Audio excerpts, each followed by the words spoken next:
একটা ছোট্ট গ্রামে থাকতো রাকিব নামে এক গরিব ছেলে। তার মা ছাড়া পৃথিবীতে আর কেউ ছিল না। রাকিব, বাবা, ঘরে তো আর চাল নেই।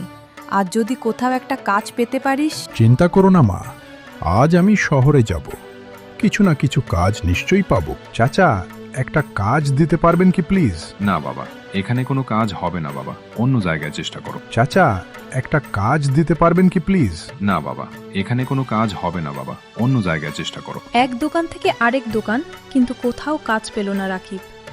হাঁটতে হাঁটতে সে পৌঁছে গেল এক অচেনা জায়গায়। চারদিকে বড় বড় পাহাড় আর জঙ্গল। বাপরে, আমি কোথায় এসে পড়লাম? ঠিক তখনই দূরে এক ধনী লোককে বসে থাকতে দেখতে পেল। মালিক, আমাকে একটা কাজ দেবেন? তুই কি কাজ করতে পারিস? আপনি যা বলবেন আমি তাই করব।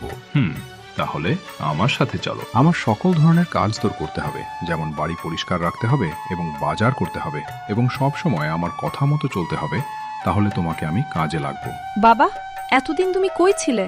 কোন খোঁজ ছিল না তোমায়? তুমি কোথা থেকে এখন আসলে? আমাকে সবকিছু খুলে বল। মা, আমি একটি কাজ পেয়েছি, সেখানে আমাকে অনেক টাকা বেতন দিতে চেয়েছে।